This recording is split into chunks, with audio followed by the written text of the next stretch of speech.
Kati ya magonjwa ambao ni magumu sana kutibu hapa duniani ni saratani.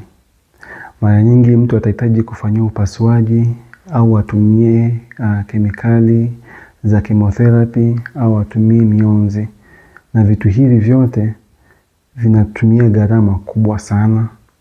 Aidha unakuta mtu anabidi asafiri kutoka nyumbani aende kwenye sehemu ambao atapata chemotherapy au radiotherapy. Watatumia gharama nyingi, sio pia kwenye matibabu kuhakikisha pia kwamba mgonjwa huyu anaishi maisha ambayo ni comfortable, yani ambayo hana maumivu na hana athari zingine pia zile za kiafya. Kwa saratani ni ugonjwa ambao haumuathiri mtu pekee, unaathiri pia jamii nzima. Sasa kwa bahati mbaya ni kwamba shirika la afya duniani linatuambia kufikia mwaka 2020 na 2050 saratani itakuwa ni inaongoza kwa namba 2 kwa vifo hapa duniani, hasa kwenye nchi kama zinazoendelea kama za hapa Afrika. Sasa kumaanisha kwamba tatizo la saratani litaendelea kuongezeka na watu wengi tutaathirika na ugonjwa huu, aidha binafsi au kwenye familia yetu. Mbaya zaidi, mpaka 90% ya saratani hazina dalili, kumaanisha kwamba zinagundulika wakati zimeshaenda. Na kwetu sisi Afrika, wengi tunagundulika na saratani zikiwa kwenye hatua ya mwisho, kumaanisha kwamba matibabu yanatakiwa yawe ya ghali zaidi na yanachukua muda mrefu sana ili kuweza kupona. Na hii inatuathiri sana. Jambo zuri lakini ni kwamba mpaka 40% ya saratani zinaweza zikagundulika mapema kwa kupitia screening, yani kwa kupitia uchunguzi wa awali wa kuangalia shida zilizopo. Kwa Afrika kuna saratani kuu 5 ambazo zinaathiri watu wengi sana na zinasababisha vifo vingi sana. Saratani ya matiti, saratani ya ini, saratani ya utumbo mkubwa, saratani ya tezi dume pamoja na saratani ya ushingo la kizazi. Leo nitaenda kuzungumzia saratani 5 hizi na kukuonesha ni namna gani unavyoweza kufanyia uchunguzi ili zigundulike mapema. Naitwa Dr. Faraja, usisahau kulike, kusubscribe na kucomment kuhusiana na video hii ili tuendelee kujifunza. Saratani ya kwanza ambayo nataka tuzungumzie ni saratani ya matiti. Watu gani ambao wanapata sana sana saratani hii? Obviously ni wanawake wengi zaidi kuliko wanaume. Wanaume wapo ambao wanapata saratani ya matiti, lakini sio wengi kulingana na wanawake. Wanawake hao mara nyingi unakuta wana umri zaidi ya miaka 45, alafu tunasema wana ongezeko la estrogen hormone. Yani exposure to estrogen hormone imeongezeka. Sasa imeongezeka kwa sababu gani? Kuna sababu nyingi. Aidha unakuta mtu alianza kupata hedhi mapema au alichelewa kukata siku za kupata hedhi, au unakuta mtu hajafanikiwa kubeba ujauzito, au unakuta mtu hajaweza kunyonyesha mtoto. Vitu vyote hivi vinachangia hali ya homoni ya estrogen kuongezeka kuwa juu na hivyo kuongeza riski ya kupata saratani ya matiti. Sambamba na haya, kuna wanawake ambao wamesitisha hedhi lakini wanatumia estrogen replacement therapy kwa ajili ya issue za mifupa au viungo. Hii pia na yenyewe inasababisha ongezeko la riski ya kupata saratani ya matiti pia. Sambamba na hawa, kuna wanawake ambao wanatumia pombe au wana uzito kupita kiasi au ambao hawafanyi mazoezi. Hizi nazo pia zimeonyeshwa kwamba zinaongeza uwezekano wa kupata saratani ya matiti. Kwa hiyo tunawezaje kuigundua mapema? Kuna kipimo kimoja ambacho kimeonyeshwa kwamba kinasaidia sana. Kipimo cha mammogram. Mammogram kinashauriwa kitumike kwa wanawake zaidi ya miaka 40. Kwa wanawake kati ya miaka 40 mpaka 49 wanatakiwa wafanye kipimo cha mammogram mara 1 baada ya miaka 2. Kwa wanawake ambao wapo kati ya miaka 50 mpaka miaka 74 wanatakiwa wafanye kipimo cha mammogram mara 1 kwa mwaka, na kwa wanawake ambao wapo juu ya miaka 75 kipimo hakishauriwi. Tofauti na hawa, kuna wanawake unakuta aidha wana historia kwenye familia ya mtu mwenye saratani ya matiti, au unakuta matiti yao ni makubwa, yanazuia uwezekano wa mammogram kuangalia vizuri. Kipimo cha MRI kinaweza kikatumika hasa kwa wanawake ambao wako chini ya miaka 40, kuanzia miaka 30 na kuendelea hapo. Pamoja na haya, mtu anaweza kafanya ultrasound, ingawaje ultrasound haishauriwi sana kwa sababu haijaonyesha kusaidia ugunduzi wa saratani.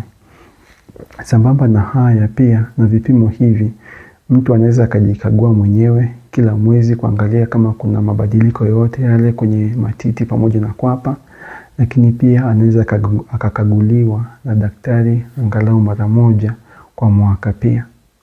Vitu hivi vitasaidia saratani ya matiti kugundulika mapema na hatua sahihi kuchukuliwa. Saratani ya pili ni saratani ya ini.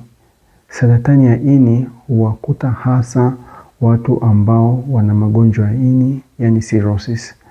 Na magonjwa haya ya ini yanasababishwa sana sana either na hepatitis, virusi vya hepatitis, hepatitis B pamoja na hepatitis C, au unakuta mtu amekuwa na tabia ya ulevi, pombe kupitiliza na ikaharibu ini na hivyo kusababisha hii shida. Kuna vipimo viwili ambavyo mtu anaweza kavifanya.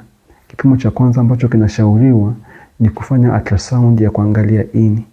Mtu anafanya ultrasound ya kuangalia ini angalau kila baada ya miezi 6 ili aone kama kuna uvimbe wote ambao unajitokeza kwenye ini. Kipimo cha pili ni kipimo cha damu ambacho kinaitwa alpha fetoprotein. Hiki pia na chenyewe kinaweza kikasaidia kuangalia kama kuna vimelea vya kansa ambavyo vimeanza kujitokeza.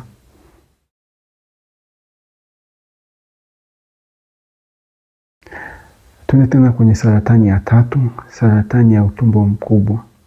Saratani ya utumbo mkubwa huwakuta sana sana watu ambao wana miaka zaidi ya 60, aidha mwanaume au mwanamke, na ambao wamekuwa na lishe duni. Lishe duni aidha unakuta hawajapata fiber ya kutosha. Fiber ni nyuzi ambazo hasa hupatikana kwenye vitu kama mboga za majani au matunda. Lakini pia unakuta mtu amekuwa akitegemea sana sana hizi ultra processed foods, yani vyakula ambavyo vimesindikwa sana.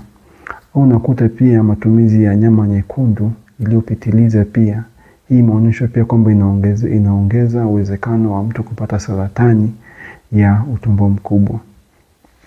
Kuna vipimo vitatu ambavyo mtu anaweza kavifanya ili aweze kugundua shida mapema. Kipimo cha kwanza ambacho ndicho kinachoshauriwa ni kipimo cha colonoscopy. Colonoscopy ni kipimo cha kamera. Kamera inaingia kwenye njia haja kubwa na inaangalia utumbo mkubwa wote ili kuangalia kama kuna vimelea na viashiria vya saratani. Viashiria hivi vikionekana vinapelekwa kwenda kupima ili viangalie kama ni saratani ya awali au saratani tayari imeshajitengeneza. Sasa kulingana na matokeo ya kipimo hiki cha mara ya kwanza, kama kipimo ni hakina shida na mtu hana historia kwenye familia ya kuwa na saratani ya utumbo mkubwa, basi kipimo hiki kinafanyika kila baada ya miaka 10. Lakini kama kuna shida ambayo imeonekana, basi daktari atashauri kulingana na matokeo yaliyoonekana. Kipimo cha pili ni kipimo cha kuangalia damu kwenye njia ya haja kubwa. Kuangalia damu kwenye haja kubwa, yani fecal occult blood test, ambayo hii inashauriwa kufanyika angalau kila mwaka. Kipimo cha tatu ni stool DNA test. Stool DNA test inaangalia vinasaba vilivyoharibika kwenye haja kubwa. Hiki kinashauriwa kufanyika kila baada ya miaka 3. Lakini kumbuka, kipimo cha kuangalia damu kwenye haja kubwa pamoja na kuangalia vinasaba kwenye haja kubwa, hata vikionekana kwamba kuna shida, lazima utashauriwa kufanya kipimo cha colonoscopy ili iweze kudhibitisha kama kuna shida au la. Saratani ya 4 ambayo tunataka tuangalie ni saratani ya tezi dume. Tezi dume of course inawakuta wanaume hasa ambao wana miaka 65 na kuendelea juu, pamoja na wanaume ambao hasa unakuta wana historia kwenye familia ya kuwa na kansa ya tezi dume.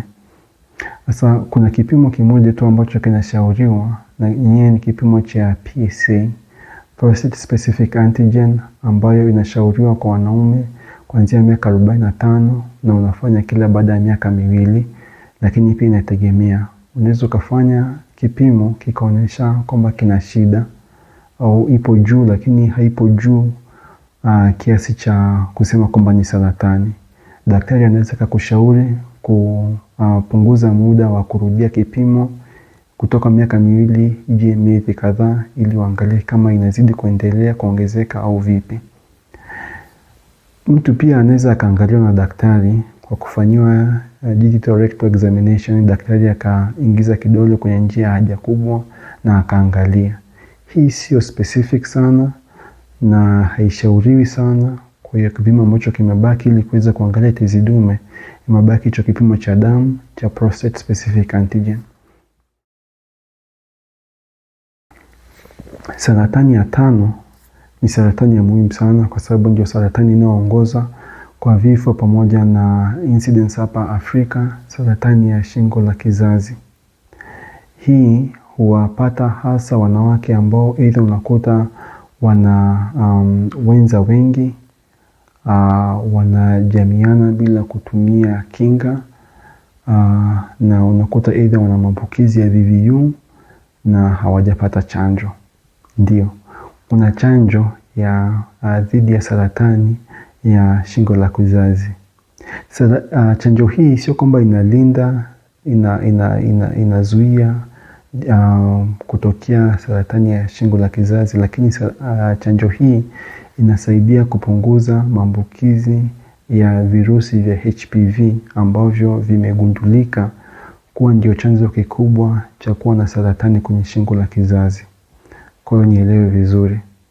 Kwa hiyo kuna wanawake au tuseme wasichana hasa kuanzia miaka 9 hapo mpaka miaka 20 na ambao hawajaanza kufanya tendo la ndoa, hawajafanya tendo la ndoa, wanaweza kupata chanjo hii, na inaweza ikawapunguza maambukizi ya HPV na hivyo kupunguza pia uwezekano wa kupata saratani ya shingo la kizazi. Sasa kuna vipimo viwili ambavyo mtu anaweza kuvifanya ili aweze kupima kama ana saratani ya shingo la kizazi, na vipimo hivi vinashauriwa hasa kuanzia kwa wanawake kati ya miaka 25 mpaka 65. Kipimo cha kwanza ambacho ni I think ndio most popular, ambacho kinafanyika sehemu nyingi, ni kipimo cha pap smear ambacho kinafanyika kila baada ya miaka 2. Kipimo cha pili ni kuangalia HPV DNA test pia. Kipimo hiki pia kinaweza kikafanyika ili kuangalia kama mtu ana hawa virusi wanaosababisha saratani, alafu hatua stahiki zikachukuliwa.